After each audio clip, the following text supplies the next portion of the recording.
Really just disbelief. I couldn't believe it was happening. I have never seen anything like that before. I've never been on a plane being asked to volunteer my seat up when you're buckled in. So that was unusual. And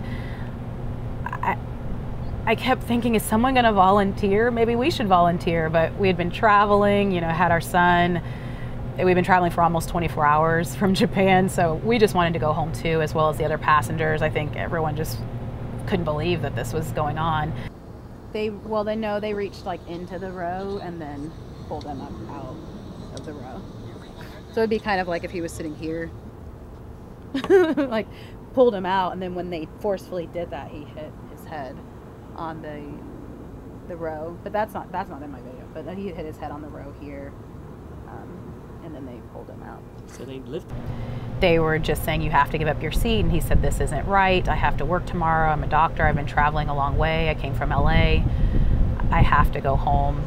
You know, I'm not leaving my seat. And the officer said something to the effect of, are you going to go through all of this trouble, end up with a record, end up in jail? And he said, oh, I have to go to work tomorrow. I'm not going to give up my seat. And he just basically stood his ground.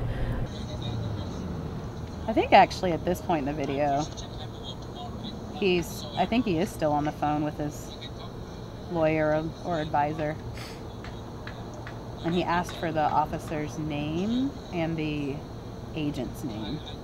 And he told whoever was on the phone, the lawyer or whoever, that her name was Daniel Hill. And then he just said, I'm not going.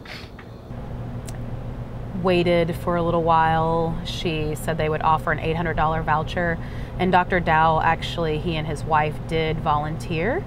They got up, walked off the plane, and then a few minutes later came back on the plane because they couldn't get out that evening, and he said he had to work the next day. So we were actually sitting right behind Dr. Dow and me and my son, and then my husband was across the aisle sitting next to his wife. So we were directly behind them. And then my son keeps saying, go, go.